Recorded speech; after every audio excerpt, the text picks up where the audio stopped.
Senhor Deus, Jesus, Mestre querido, aos nossos mentores, aos mentores das casas espíritas, aos mentores do Brasil, Ismael, a nossa gratidão por estarmos aqui reunidos essa noite, uma vibração de paz e de amor, uma vibração que nós desejamos ardentemente que possa permanecer nos nossos lares, mas possa ir de conformidade nos lares de todos aqueles que são necessitados, principalmente nos lares onde a discórdia impera, onde a expiação habita, onde a dor se faz presente. Rogamos por todos os enfermos do planeta Terra, enfermos do corpo, enfermos da alma, que eles possam, Senhor, receber as nossas boas vibrações, para que, envolvido delas, possam encontrar dentro de si o caminho da cura.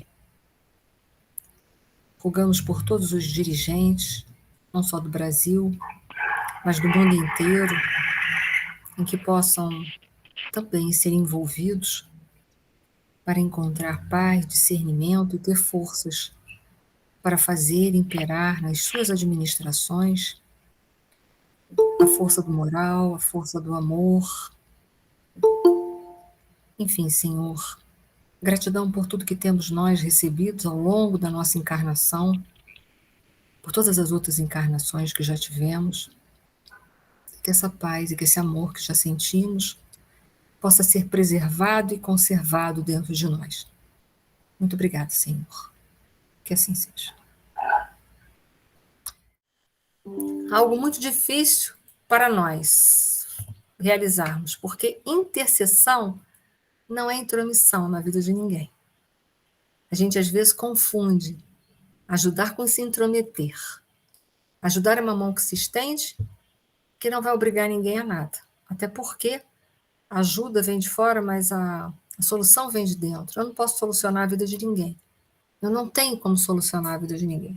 Mas eu tenho como ajudar as pessoas em muitos sentidos, em muitos mesmos. Como aqui na Terra, mesmo nós da área de saúde, médico ou não médico, a gente não tem poder de curar ninguém, não sei se vocês sabem disso. Porque se a gente curasse, a gente derrogava a lei de Deus, que é a lei de progresso, que é a lei que faz com que a pessoa, através dos seus méritos, alcance os seus objetivos. E também porque a gente derrogaria uma outra lei, a lei de liberdade, a lei de livre-arbítrio, que está inserida na lei de liberdade, que estão juntas e não são separadas. A gente não tem como. A pessoa faz escolhas equivocadas e, uma vez ela plantando cardos na vida dela, em algum momento da vida dela, ela vai colher os espinhos plantados. Então, a gente não tem como impedir a escolha das pessoas. Se até Deus respeita a nossa liberdade, quem somos nós?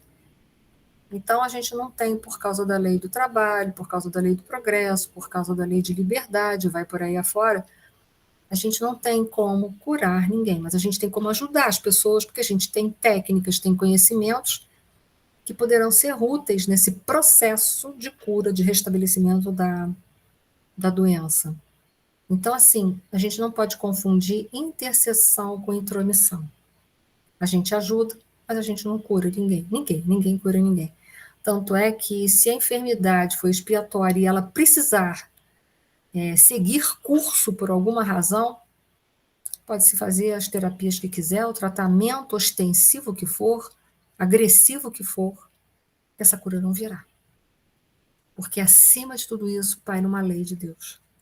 Está regendo todos os nossos comportamentos, a lei de causa e efeito, que é a lei de escolha. Cada vez que a gente determina, age, escolhe livremente, faz livremente uma escolha, porque a gente tem direito de fazer, porque Deus nos deu esse direito, mas fatalmente a gente tem uma obrigação de responder pela escolha feita. É assim que funcionam as leis de Deus. Direitos e obrigações não são separados, nunca foram e nem nunca serão. Você pode escolher o que você quiser, mas você tem fatalmente a obrigação de responder pelas escolhas. É assim a lei de Deus. As leis dos homens, não. Diz que você pode fazer o que quer, que está tudo certo. Mas as leis de Deus, não. Ela sabe que para cada escolha realizada com seu livre-arbítrio, você responde, seja ela qual for. Responde de conformidade com seu nível de consciência. Deixa isso bem claro, com o nível de consciência. Então, cada um de nós vai responder pela capacidade que a gente tem de entendimento das leis de Deus. Por isso que Jesus disse que muito seria cobrado a quem muito foi dado. Foi dado e se despertou esse nível de consciência, ele será muito cobrado mesmo. Opa, só um minuto. Pronto, já voltei. Houve algum problema aqui que eu não sei o que foi, tá? De vez em quando, essas coisas nos acontecem. Uhum. Sem problemas, vamos seguir.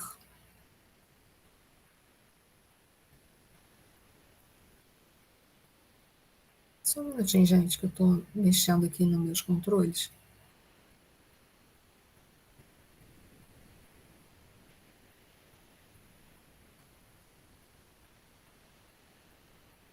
Uhum.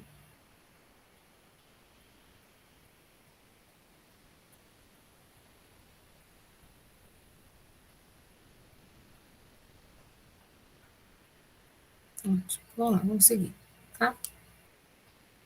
Então vamos lá. Saiu tudo aqui, tá? Para só vocês um minutinho. Agora eu consegui resgatar. Vamos lá. Então vamos lá.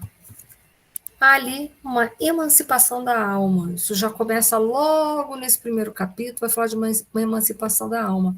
Por quê? Veja bem, a gente está falando de duas pessoas que estão reencarnadas e que irão até o mentor espiritual Alexandre pedir socorro na Terra. Então, vai falar do desdobramento. Olha que interessante esse processo, porque a gente tem essa liberdade, né, de, de sair do corpo físico durante a noite. Mas por que a gente às vezes não sai? Não é interessante, né? A gente deveria, né? Deveria ter esse controle de saída do corpo nosso físico, né? Mas a gente muitas vezes não tem. Por quê? Porque a gente ainda está muito imaturo. Então vamos lá. Certa noite, fim da dissertação que Alexandre consagrava aos companheiros terrenos, meu orientador foi procurado por duas senhoras que foram conduzidas em condições especialíssimas. Aquele curso adiantado de esclarecimento, aquele centro, né? Porquanto eram criaturas que ainda se encontravam presas ao veículo de carne. Então, foi um fenômeno de emancipação, de saída do corpo físico, né? E que procuravam um instrutor temporariamente desligados do corpo por influência do sono. Então, conclusão, a gente pode, à noite, a gente tem essa capacidade de sair, de pedir ajuda, de trabalhar. Mas por que a gente não faz isso? Né? Essa deveria ser a nossa grande pergunta. Por que a gente não está fazendo isso adequadamente? O que está nos faltando, né, para nós podermos nos preparar melhor para a noite a gente poder enfrentar uma série de coisas? Isso é uma coisa que a gente deveria estar fazendo essa pergunta para nós mesmos, né?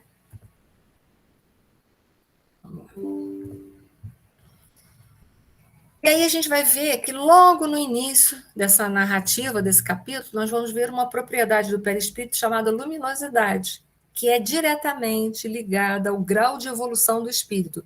Lá em cima a gente não tem como simular evolução. Aqui embaixo a gente pode fazer uma carinha assim de santo, falar com uma vozinha tranquila e pode simular bondade e tranquilidade.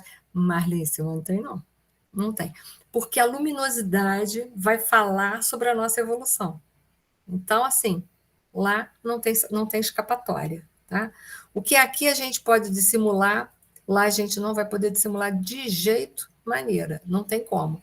Lá a gente vai estar exposto verdadeiramente expondo verdadeiramente o nosso grau de evolução. Então, olha só, a mais velha, daquelas duas que se emanciparam, evidentemente espírito mais elevado, pelas expressões de luz de que se via rodeado, parecia muito conhecida e estimada de Alexandre, que a recebeu com indisfarçável demonstração de carinho. A outra, porém, envolvida num círculo escuro, trazia o semblante lacrimoso e angustiado. Olha que interessante, né? Então lá não tem como. Aqui a gente pode fazer carinho de bom samaritano, mas lá não há possibilidade. Então vamos lá. Não que ela fosse uma pessoa ruim, a gente vai ver que ela não é. E aí, Etelvina, minha amiga, falou o instrutor com entonação de ternura. Em toda parte a dor é sincera e digna, porque a Etelvina se desculpou com Alexandre, perguntando se ela estivesse exagerando, se o caso não tivesse muita gravidade, para ele perdoar ela, mas que ela estava preocupada e queria interceder por essa pessoa. E o Alexandre, olha que ato de misericórdia, né? Ele falou que toda a dor em toda parte, né? Em toda parte a dor sincera é digna de amparo. Quer dizer, não houve um julgamento. Ou toda aquela pessoa que está sofrendo, mas verdadeiramente está buscando de verdade um auxílio, sair daquela condição de verdade, essa dor merece amparo. E outra coisa, a gente tem que parar de fazer julgamento. O que é mais importante? Se a dor do fulano A ou se a dor do fulano B? Porque, gente, dor é dor. Dor, é ponto final. A gente não tem um aparelho para medir as dores, para saber qual que é mais significativa. A dor dói. A dor dói em todo mundo, seja que situação for. O que é mais urgente? A gente nem tem condições para fazer avaliação. O Alexandre tem, ele até fala, a dor sincera é digna de amparo. O que é dor sincera? A dor da pessoa que está de verdade aberta procurando uma solução para aquilo ali. Ela está aberta para aquilo ali. Ela quer encontrar uma solução de verdade. Ela não está empurrando o pacote da dor para o teu colo e diz aí, toma aí e se vira. Não, ela está falando, olha, eu estou vivendo esse momento, o que eu posso fazer para sair dessa situação?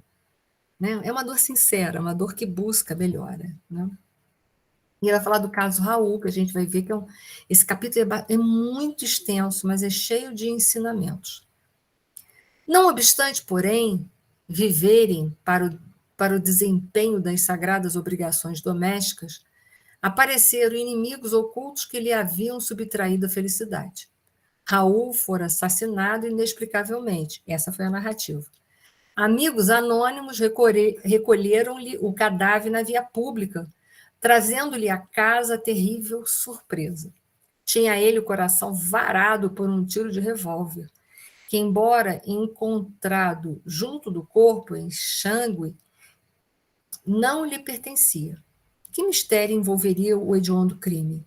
Diversos populares e policiais acreditavam tratar-se de suicídio, tanto assim que todas as diligências da justiça criminal se encontravam interrompidas. Entretanto, em sua convicção de mulher, admitia o assassínio. Que motivos conduziam um homem probo e trabalhador ao suicídio sem causa? Essa é a narrativa. Ela não conseguia conceber que o esposo ele tinha se matado. Ela não conseguia conceber. Para ela, ele tinha sido assassinado. Né? Isso é o coração dela, pelo que ela conhecia dele, pela pessoa dele, ela achava isso. Para ver como a gente nunca conhece as pessoas totalmente, né? Porque a gente veste tantas máscaras para se disfarçar, para se ocultar, que às vezes a gente engana direitinho as pessoas. É claro que é um engano temporário, mas que a gente às vezes faz isso, faz. Mas isso é muito ruim numa relação a dois, né? Que agora esta mulher ela está sem compreender muitas coisas. E a gente vai ver que realmente ele não podia ter partilhado do infortúnio dele com ela. A gente vai ver daí para frente. Ansiedades existem que não se curam à força de raciocínios do mundo. Então, esse é o Alexandre explicando para o André Luiz que a gente tem que ter cautela para avaliar as coisas. A gente não pode tomar decisões qualquer, né?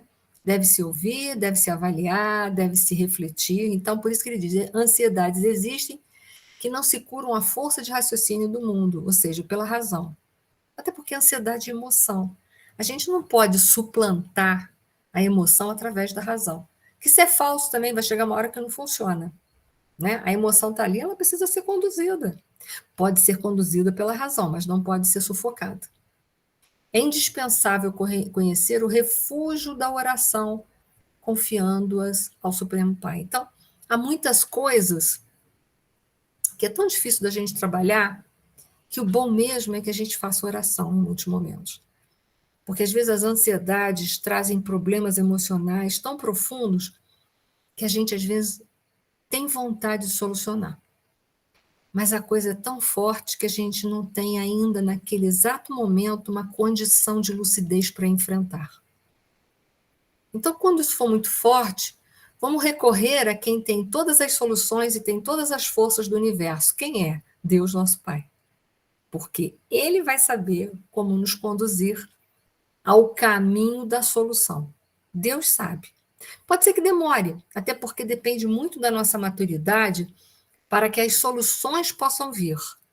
Mas entenda, demorando ou não demorando, nas mãos do Pai, tendo aceitação e resignação, com certeza, um dia a gente vai ter a solução dos problemas que estão nos afligindo. Nossos amigos encarnados muitas vezes acreditam que somos meros adivinhos e, pelo simples fato de nos conservarmos fora da carne, admitem que já somos senhores de sublimes dons divinatórios, esquecidos de que o esforço próprio com o trabalho legítimo é uma lei para todos os planos envolvidos. Quer dizer, elas se dirigiram ao Alexandre achando que ele tinha uma resposta pronta. Alexandre, olha só, o meu esposo morreu, o que foi feito? Foi assassinato, não foi? Como se o Alexandre soubesse tudo.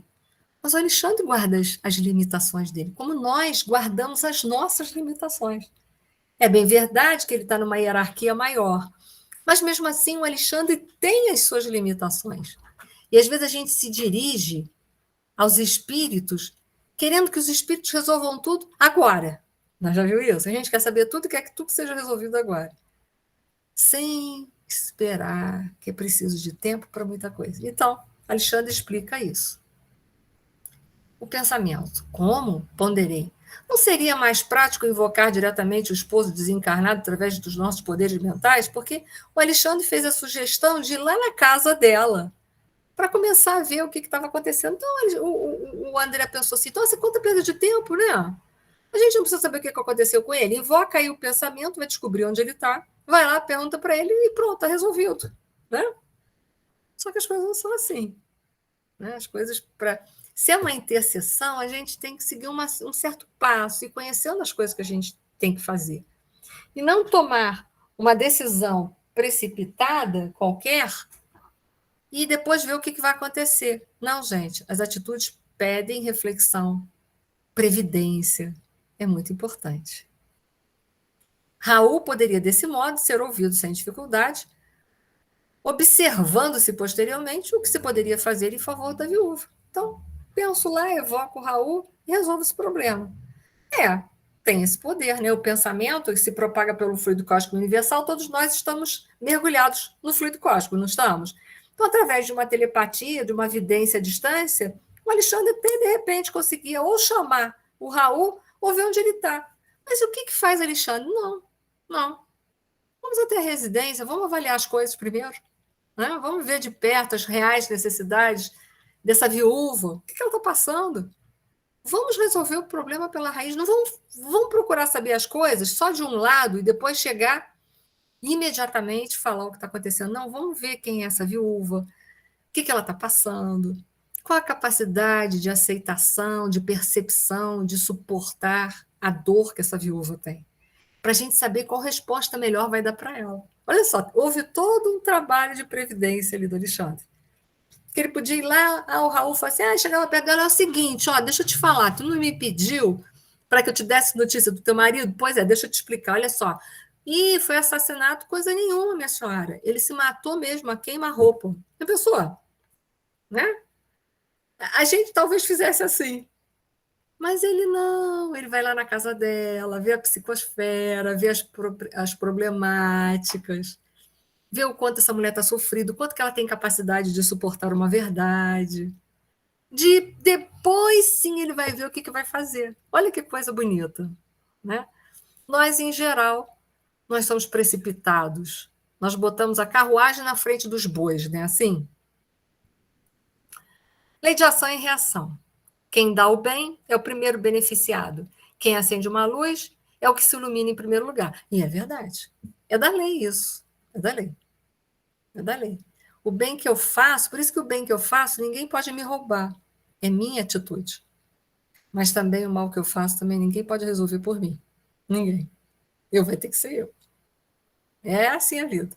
Se eu acender uma luz, eu sou a primeira pessoa que sai da escuridão. Porém, se eu cultivar as trevas, quem é a primeira pessoa a ficar chafurdado nas trevas? Eu. Isso é que é triste, né? Que a gente quer o bom sempre, mas o que a gente está fazendo para os outros é aquilo que igualmente a gente está fazendo para a gente. E aí vamos lá, vamos continuar as reflexões. Como quem não desejava dilatar a conversação, eles já estavam lá, né? Alexandre silenciou, pondo-se ambos a caminho. Da caminho de onde? Da casa da viúva. Compreendendo eu, mais uma vez, que, como na Terra, o serviço de colaboração fraternal no plano dos espíritos reclama esforço, tolerância e diligência. Se esforçar para fazer o melhor, tolerância diante dos fatos, das situações dolorosas e diligência. Olha que interessante. Tudo coisa que talvez a gente, essas etapas, toda a gente fosse pular deliberadamente. Então, vamos lá. E aí eles tiveram uma surpresa quando eles chegam na casa da viúva. Está todo mundo fazendo refeição e bota todo mundo nisso. Entramos sem que os desencarnados infelizes nos identificasse a presença em virtude do baixo padrão vibratório que lhes caracterizava as percepções. O quadro, porém, era doloroso de ver-se. A família constituída da viúva, 3 filhos e um casal de velhos, permanecia à mesa de refeições, no almoço muito simples, entretanto, um fato até então inédito para mim. Feriu minha observação. 6 entidades envolvidas em círculos escuros, olha aí, de baixa evolução, acompanhavam-nos o repasto como se estivessem tomando os alimentos por absorção. Eu fico pensando, né? Como é que será que é a nossa casa? O que será que a gente está trazendo, né? Isso é uma preocupação, porque é aquilo que eu cultivo, é aquilo que eu vou ter ao meu redor. É da ressonância da lei. Então, será que a gente convida alguém para a mesa na hora do almoço? Complicado. Tomara que a gente não esteja convidando ninguém para a mesa na hora do almoço. Meu amigo, os quadros de viciação mental, ignorância e sofrimento dos lares sem equilíbrio religioso são muito grandes. Então, o quadro de viciação mental, aqui a gente fala muito de vício de alimentação, vício de bebidas, vício de drogas ilícitas e até lícitas, mas ele está falando da viciação dos pensamentos. O que comumente os nossos pensamentos se repetem durante os dias? Quais são os pensamentos que têm mais frequência na minha vida? Eu consigo, ao escutar isso, saber quais são os pensamentos que predominam em mim todos os dias? Porque aquilo que predomina se torna um vício. Ignorância e sofrimento. Aí ele continua. Onde não existe organização espiritual, não tem uma religião, porque a religião vai servir para nos direcionar moralmente. Nós ainda precisamos da religião para se desenvolver, para desenvolver a religiosidade, a espiritualidade dentro da gente. A gente ainda precisa, gente. Bom será o dia que a gente não vai precisar mais nada, mas por enquanto a gente precisa. Não há defesa da paz de espírito. Isto é intuitivo para todos os que estimem o reto pensamento. Então, vamos lá. Os que desencarnam em condições de excessivo apego aos que deixaram na Terra, neles encontrando as mesmas algemas, então tem que encontrar as mesmas, porque, por exemplo, eu posso desencarnar muito apegado às coisas aqui da Terra. Mas pode ser que eu não possa, ao desencarnar, entrar mais no meu lar. Por quê? Porque eu não vai encontrar ressonância. vai ter um stop na porta, uma placa que não dá para tu entrar, porque as vibrações são outras.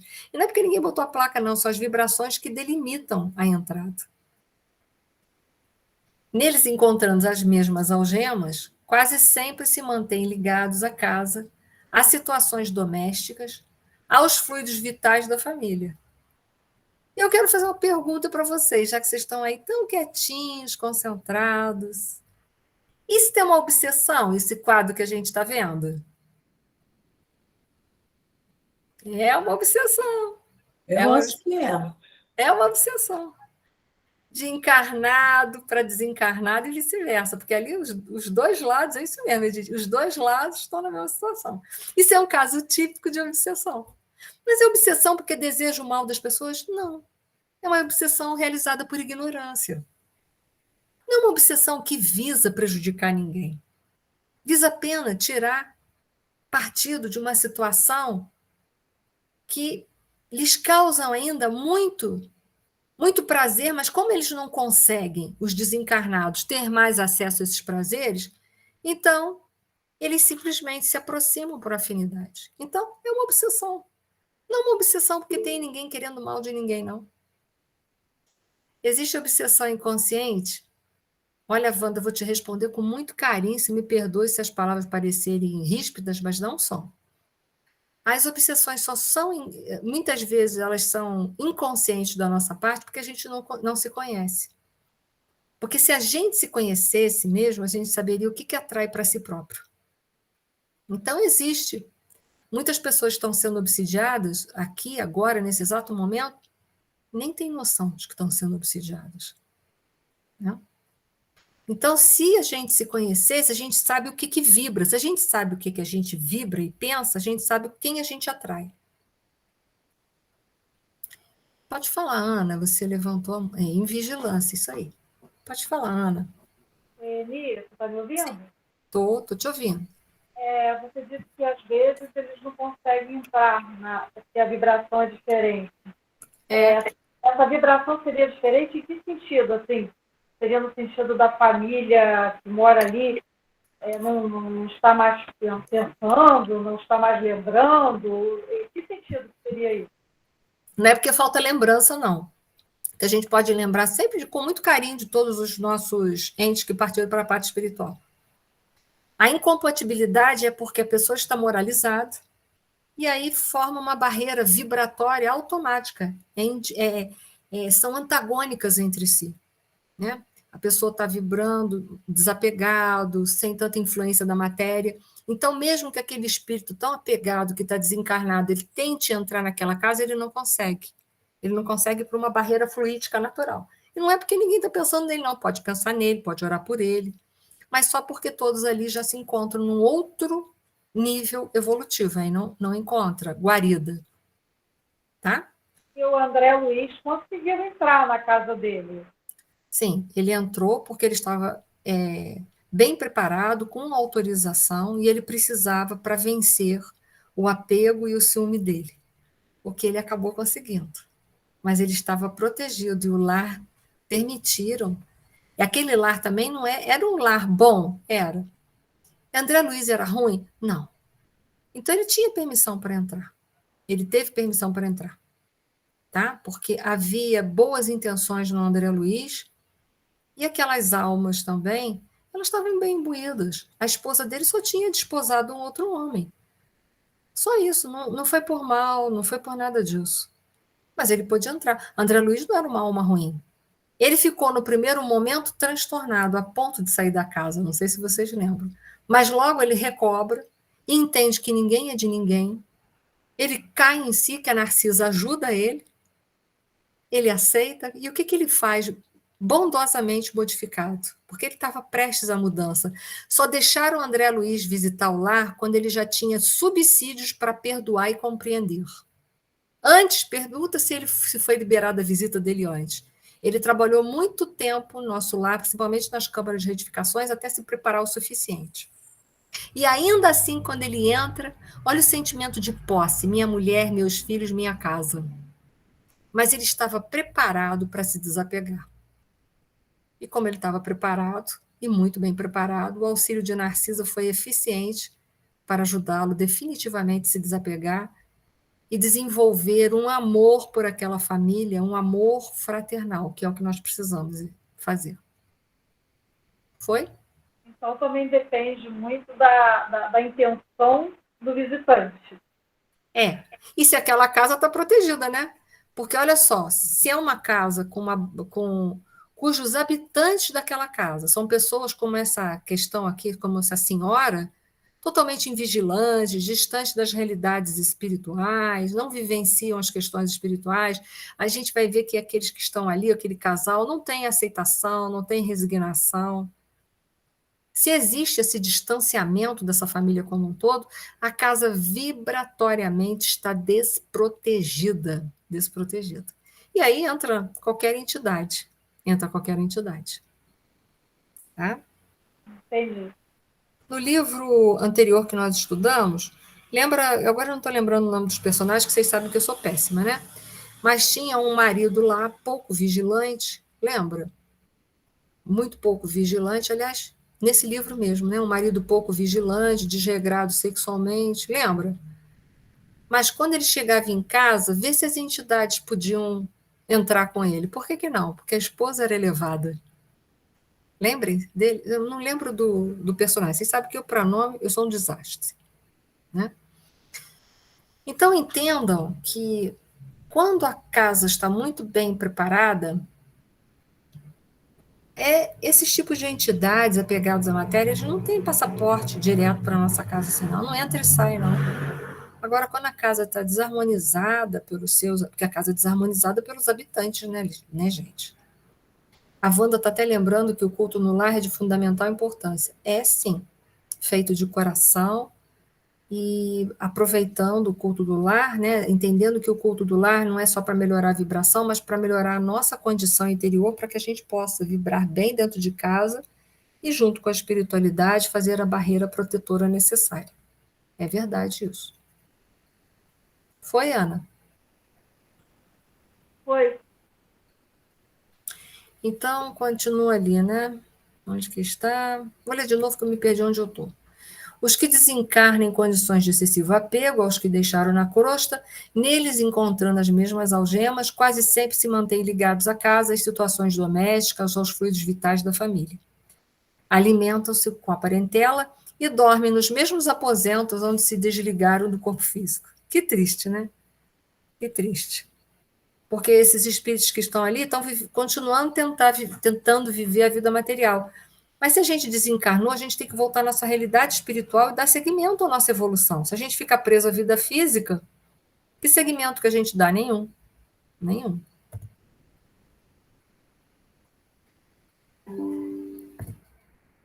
Só para terminar, tá? Porque a gente está por 4 minutos. Tanta admiração somente por vê-los tomando alimentos pelas narinas. E nós outros? Lembra Alexandre? Desconhece você, porventura, que o próprio homem encarnado recebe mais de 70% da alimentação comum através dos princípios atmosféricos captados pelos condutos respiratórios? Isso é verdade. É interessante que a medicina chinesa fala sobre isso, que a gente absorve grande parte da energia pela respiração. E se trabalha isso em medicina chinesa. Né? E aí ele continua. Você não ignora também que as substâncias cozidas ao fogo sofrem profunda desintegração. Desintegração do quê? Do fluido vital. Quando a gente cozinha, a gente destrói grande parte do fluido vital que estava naquela alimentação. Não sei se vocês sabem. Eu tinha conhecidos, amigos, acupunturistas, professores, que eles não tinham na casa deles nem micro-ondas, porque o micro-ondas acaba contido os alimentos, que seria equivalente ao fluido vital. Então, eles nem tinham, porque a gente mata grande quantidade de fluido vital que a gente absorve pela alimentação. Vocês sabem que a gente pode repor parte do fluido vital pela alimentação, pela respiração e pelos poros, por captação, né? Então, veja bem, se a gente cozinha os alimentos, todos eles, a gente perde grande parte do fluido vital. Ora, os nossos irmãos, viciados nas sensações fisiológicas, encontram nos elementos desintegrados o mesmo sabor que experimentavam quando em uso do envoltório carnal. Então, eles estavam ali sugando o fluido vital da comida. Triste, né? Porque quem estava comendo já estava comendo com pouco fluido vital. Se ainda é sugado pelos encarnados, o que ele estava comendo? Bagaço, literalmente. Bagaço. Né? Gente, eu vou parar aqui. É isso aí. Para que a gente, na próxima aula, dê sequência a esse capítulo, porque esse capítulo é extenso, vocês já devem ter visto, e ele vai tratar de muitos outros assuntos, vai falar sobre suicídio, uma série de coisas, e que merece toda a calma, toda a atenção, todo o carinho da nossa parte. Tá bom? E aí eu vou se vocês tiverem alguma pergunta para fazer, por favor, vocês podem fazer. A gente está ainda por 4 minutos para terminar a aula. Então, caso vocês tenham alguma dúvida, alguma coisa, fiquem super à vontade para fazer a pergunta. Vamos aproveitar os nossos 4 minutinhos. Eni. Pois não, Márcia. Sim, é um capítulo muito rico, realmente. Agora, quando você estava falando em apego, né, da pessoa ser apegada àquela casa, à vivência ali, eu fico pensando, às vezes, casas que ficam para vender anos e anos e anos e anos e não se consegue. Será que tem alguma influenciação dessa parte? Pode ter. Não estamos isentos disso, não. Às vezes, casas, às vezes, que as pessoas desencarnaram, mas continuam ali dentro. Museu é um lugar que tem muita gente que ainda está desencarnada vagando por lá, né? Então, assim, pode haver essa questão. Às vezes, as pessoas que partiram estão tão inconformadas com o patrimônio, com quem deixaram, que não querem que se desfaçam, né? Acham que eles devem permanecer. Enfim, uma série de apegos, né? A gente está citando um tipo, mas pode ser muitos outros, né? Que fazem com que aquelas pessoas fiquem agarradas ali. E às vezes custa deslanchar, né? São situações, às vezes, que custam a dividir, fazer partilha, poder vender, fica tudo muito amarrado, coisa que devia andar, mas não anda, né? Mas pode ter sim. Pode ter sim. Né? Foi, gente? Mais alguma coisa? Eni, próxima aula semana que vem? A próxima aula eu não darei, gente. Semana que vem eu tenho que fazer um exame, na qual não será possível estar aqui nesse horário com vocês, tá? Então, na semana que vai seguir, eu não darei aula na segunda-feira. Nós ficaremos, mas eu vou colocar isso lá no grupo para que vocês não esqueçam. Essa aula vai ter continuidade na outra, na última segunda, se não me falha a memória, do mês, tá bom? Peço desculpas a vocês, mas eu não estarei em condições físicas de poder dar aula, tá? Então, era só obrigado pela lembrança, Leida, e alguém ainda tem mais alguma colocação, pergunta que gostaria de fazer? Não? Então, eu vou pedir a Leida, por gentileza, para fazer a nossa prece final, por favor.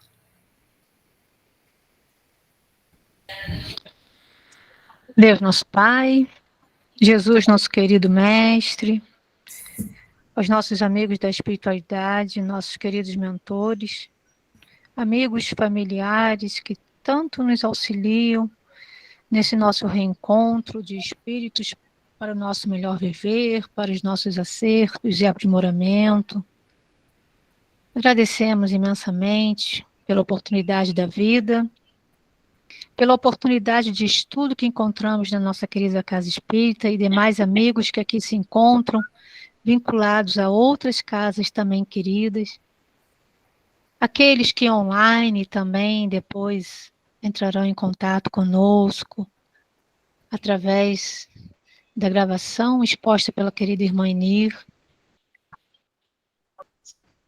Agradecemos pela oportunidade de estarmos vinculados nesse momento, no ideal de aprimoramento, de desejo, cada vez mais, entendermos o nosso momento encarnatório, as dificuldades que ora passamos, mas na certeza de que o nosso querido Pai e que Jesus, nosso querido Mestre, está nos amparando, nos auxiliando, para que, com seu abraço carinhoso, com a sua mão estendida, possa nos auxiliar nas dificuldades que ora apresentem.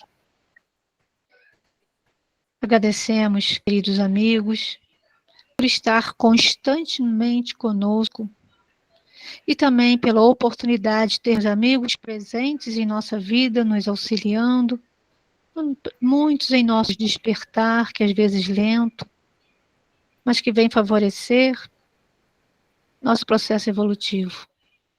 Que possa envolver, querido Pai, a cada lar aqui presente, com o seu amor, com a sua paciência, e que também possa se estender a tantos outros lares que temos também em mente, envolvendo a cada um dos seus moradores, dos seus habitantes,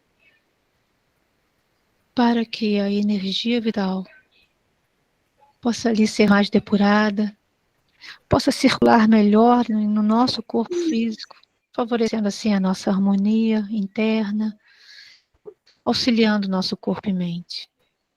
Envolva, Mestre, cada irmão presente nessa noite, que possamos ter uma noite de sono tranquilo, de refazimento, para o despertar do dia, termos a coragem, a sabedoria e a força para prosseguir com alegria, sabendo que tem um Pai que nos ampara e nos acolhe.